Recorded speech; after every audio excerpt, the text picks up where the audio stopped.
इयत्ता 7वी विषय मराठी पाठ दुसरा स्वप्न विकणारा माणूस स्वाध्याय प्रश्न पहिला तुमचे मत स्पष्ट करा.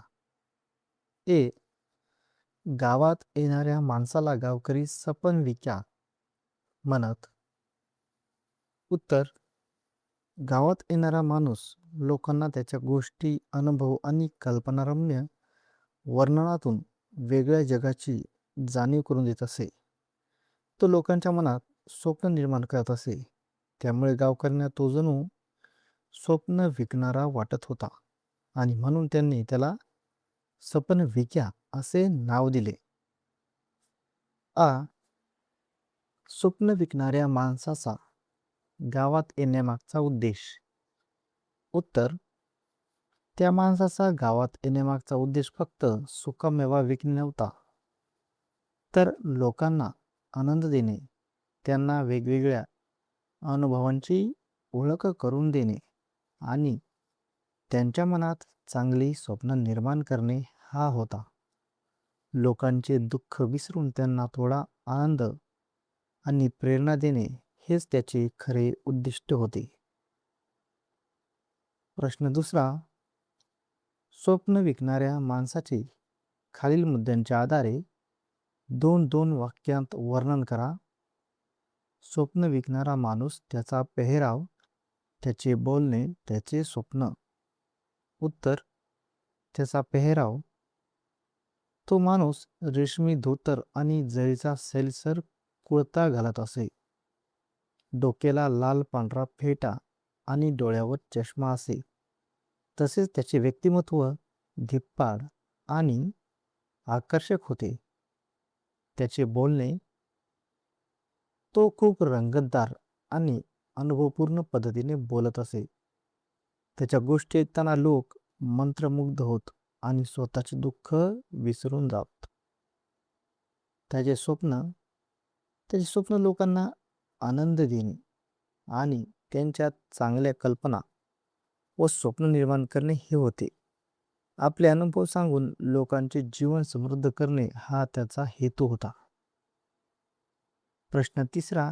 खालील आकृत्या पूर्ण करा. अ. स्वप्नाविषयी लेखकाचे मत. 1. माणसाने स्वप्न पाहिलीच पाहिजे. 2. फक्त स्वप्न पाहणे पुरेसे नाही, ती पूर्ण करण्याचा विचारही करावा. 3. स्वप्न माणसाला प्रगतीकडे नेतात. 4.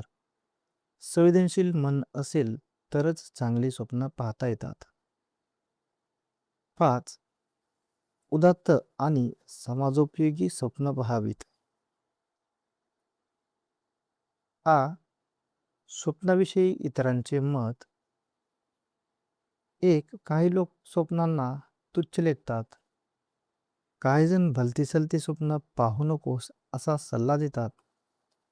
स्वप्न ही फक्त कल्पना असून ती खरी होत नाहीत, असे काहींचे मत असते. काही लोक स्वप्नाळू वृत्तीला निरुपयोगी किंवा घातक मानतात. ई.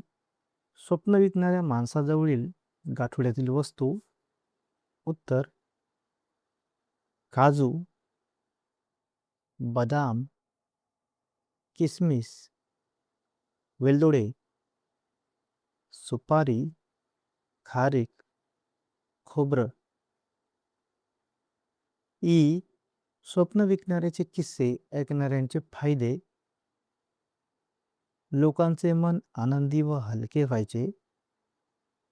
जीवनाबद्दल नवी उमेद आणि उत्साह मिळायचा. त्यांच्या मनात नवीन स्वप्न व कल्पना निर्माण होत. प्रश्न चौथा. स्वप्न विकणारा माणूस. गावात आल्यापासून गाठोडे सोडेपर्यंतच्या घटनांचा ओघ तक्ता तयार करा. उदाहरणार्थ, पिंपळाच्या पारावर थांबणे, घोडा लोखंडी कडीला बांधणे व गाठोडे जवळ घेणे, पारावर बसून विविध अनुभवांच्या गोष्टी रंगवून सांगणे, गाठोडे उघडून सुकामेवा विकणे आणि लोकांना वाटून देणे. प्रश्न 5वा. कल्पना करा व लिहा. स्वप्न विकणारा माणूस तुम्हाला भेटला आहे व त्याच्याशी तुमचा संवाद झाला आहे? उत्तर: मी पिंपळाच्या पारावर बसलो होतो. तेवढ्यात एक घोड्यावर बसलेला माणूस आला. त्याचा पेहराव आकर्षक होता. तोच स्वप्न विकणारा माणूस होता. तो पारावर बसला आणि मी त्याच्याजवळ गेलो. मी, "काका, तुम्ही खरोखर स्वप्न विकता का?" स्वप्न विक्या: "हो बाळा, मी लोकांच्या मनात स्वप्न निर्माण करतो." मी, "पण स्वप्न कशी विकता येतात?" स्वप्न विक्या: "मी माझ्या गोष्टी, अनुभव आणि कल्पना सांगतो. त्या ऐकून लोकांना आनंद मिळतो आणि त्यांना नवीन विचार सुचतात." मी, "तुम्ही हे का करता?" स्वप्न विक्या: "लोकांना आनंद द्यावा, त्यांना प्रेरणा मिळावी आणि त्यांनी मोठी स्वप्न पाहावीत, हेच माझं काम आहे." मी, "मग तुमचं सर्वात मोठं स्वप्न काय आहे?" स्वप्नविकी हसून म्हणाला, "लोकांनी चांगली उदात्त स्वप्न पाहावीत आणि ती पूर्ण करण्यासाठी प्रयत्न करावेत." त्याचं बोलणं ऐकून मी खूप प्रभावित झालो. मला समजलं की स्वप्न म्हणजे फक्त झोपेत दिसणाऱ्या गोष्टी नाहीत, तर ती जीवन बदलणारी प्रेरणा असते. खेळू या शब्दांशी. अ. पार झाडाच्या बुंद्याजवळ बसण्यासाठी सभोवताली बांधलेला ओटा, पार पलीकडे, असे पार या शब्दाचे अनेक अर्थ होतात. लक्षात ठेवा, संदर्भानुसार शब्दांचे अर्थ बदलू शकतात. खालील शब्दांचे प्रत्येकी दोन अर्थ लिहा. अ. हार. हार, फुलांचा हार. हार, पराभव. आ. कर. कर म्हणजे शासनाला दिला जाणारा पैसा. हाताचा कर म्हणजेच हाताचा पंजा. ई. वात. वाऱ्याची झुळूक किंवा हवा. शरीरातील वात म्हणजेच वातदोष, आजार. आ. खाली दिलेले वाक्प्रचार व त्यांचे अर्थ यांच्या जोड्या जुळवा.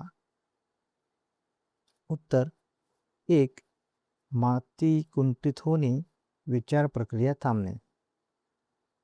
2. तरतरी पेरणे, उत्साह निर्माण करणे. 3. गहिवरून येणे, कंठ दाटून येणे. ई. खाली दिलेल्या शब्दांचा वापर करून वाक्ये तयार करा. अ. कुतूहल. नवीन खेळ पाहताना माझं कुतूहल खूप वाढलं. आ. संभ्रम. प्रश्नाचे उत्तर दोन प्रकारे आल्यामुळे माझा संभ्रम झाला. ई. ढब. तो माणूस खूप वेगळ्या ढबीत बोलतो. ई. आतुरतेने. मी माझ्या वाढदिवसाची आतुरतेने वाट पाहतो.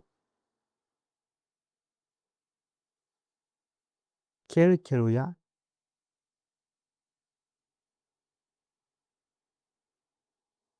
चला मुलांनो, आज आपण एक छानसा खेळ खेळूया. तुम्हाला दिलेल्या अक्षराने सुरू होणाऱ्या गावाचे नाव सुरुवातीला लिहायचे आहे. त्याच्या शेवटच्या अक्षराने सुरू होणाऱ्या दुसऱ्या गावाचे नाव लिहायचे. पुन्हा एकदा त्याच्या शेवटच्या अक्षराने सुरू होणाऱ्या तिसऱ्या गावाचे नाव लिहायचे. आता तिसऱ्या गावाचे शेवटच्या अक्षराने सुरू होणारे गावाचे नाव लिहायचे. पण अशा गावाचे नाव लिहायचे आहे ज्याचे शेवटचे अक्षर र असेल. बघूया जमते का ते. उदाहरणार्थ, सोलापूर, रांजणगाव, वडनेर, रावेर. तर याचं आपण उत्तर देऊयात. 1. मुंबई, इचलकरंजी, जिंतूर, रत्नागिरी. 2. खामगाव, वाशिम, मलकापूर, रावेर. कराड, डोंबिवली, लातूर, रत्नागिरी. आपण समजून घेऊया. आता तुम्ही या उदाहरणाप्रमाणे खालील तक्ता पूर्ण करा. तक्ता या पद्धतीने पूर्ण होईल, तो तुम्ही लिहून घ्या.